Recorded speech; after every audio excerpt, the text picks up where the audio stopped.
Cap fact: why Sam should indeed be the new Captain America. As I've said before in other videos, I'm pretty active on Quora, mostly answering about Captain America, because of course that's what I'm going to answer about. And I had a question the other day where someone was asking about why Sam was chosen as Captain America and shouldn't Bucky be Cap?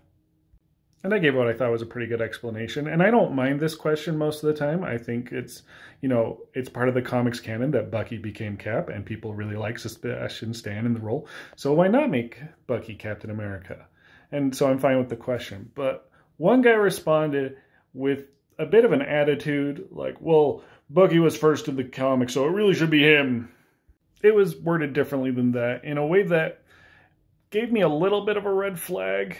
Like, with that kind of response, part of me wonders if it's not fueled by racism, which is unfortunately still an issue in today's day and age.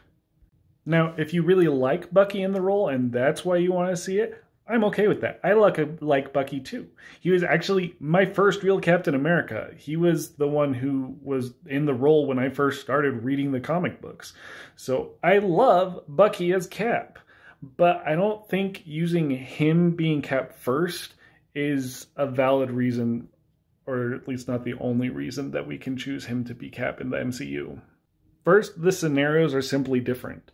In the comics, when Bucky became Cap, it made sense because he had been the focus of Bruce Baker's whole arc up to that point. He had just been brought back from the dead. He had just dealt with all of this stuff from being brought back and dealing with being the Winter Soldier. So the narrative was focused on him. So it made sense for that narrative focus to continue by having him be Captain America. Furthermore, this is compounded by the fact that in the comics, Steve was not around to choose his successor. So Tony chose him. And it was for reasons related to the whole Civil War that had just happened.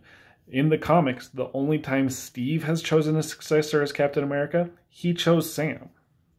Also, just the parallels of the fact that Steve gave up being Captain America because he was old is the same circumstances that led to him choosing Sam in the comics. So again, comics accuracy could go either way at this point until you consider another fact.